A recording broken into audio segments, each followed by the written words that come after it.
So we're All going to right. start this evening's program with Metal Man and Shorty in a galaxy far, far away. Let's roll the clip.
Random stuff here?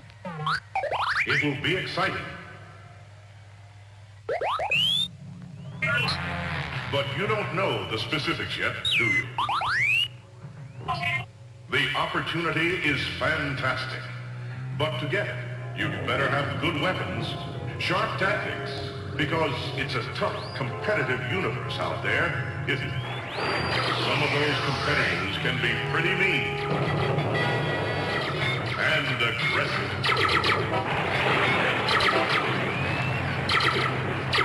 Well, to save you, Bill Culhane, Vice President and National Sales Manager, is here with news about new packaging, new promotions, new gift cards, new displays, new products, new advertising.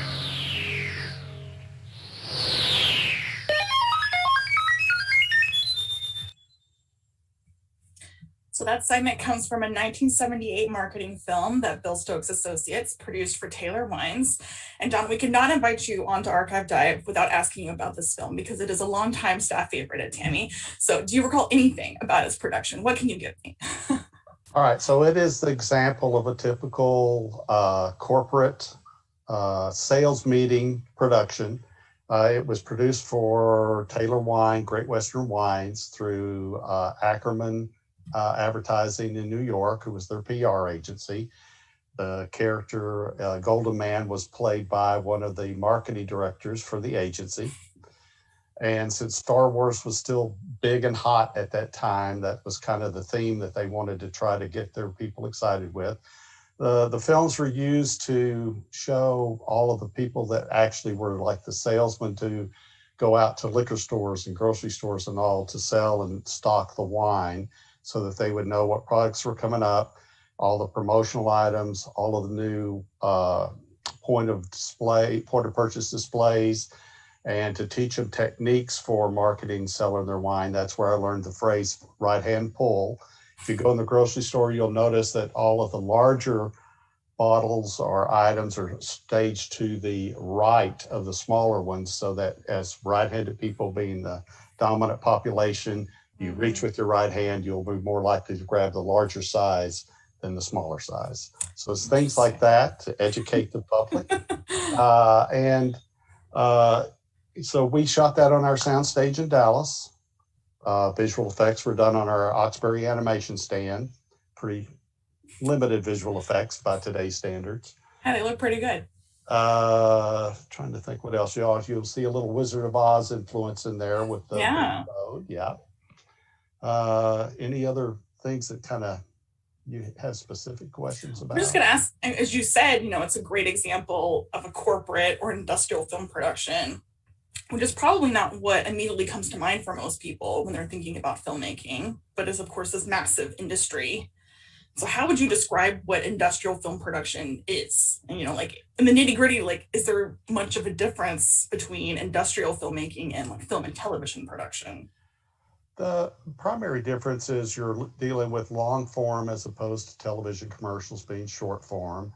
A lot of the same, techniques, crew size, things like that may be a little bit closer to a feature film. But it is you as a producer deal directly with the corporation in most cases, occasionally through an advertising agency like we did on this one. But the bulk of the time you're dealing with a corporation, and you as the company are actually going out and pitching your capabilities to do films that either tell their story to their clients or tell their story to their employees. And it can be as broad as a safety film, a training film, a new product introduction. Like for Briggs and Stratton, we did their whole corporate history story, and went through their archives and assembled that. So it can be pretty broad in its scope, and the creative usually comes from the production company rather than an advertising agency. Mm-hmm.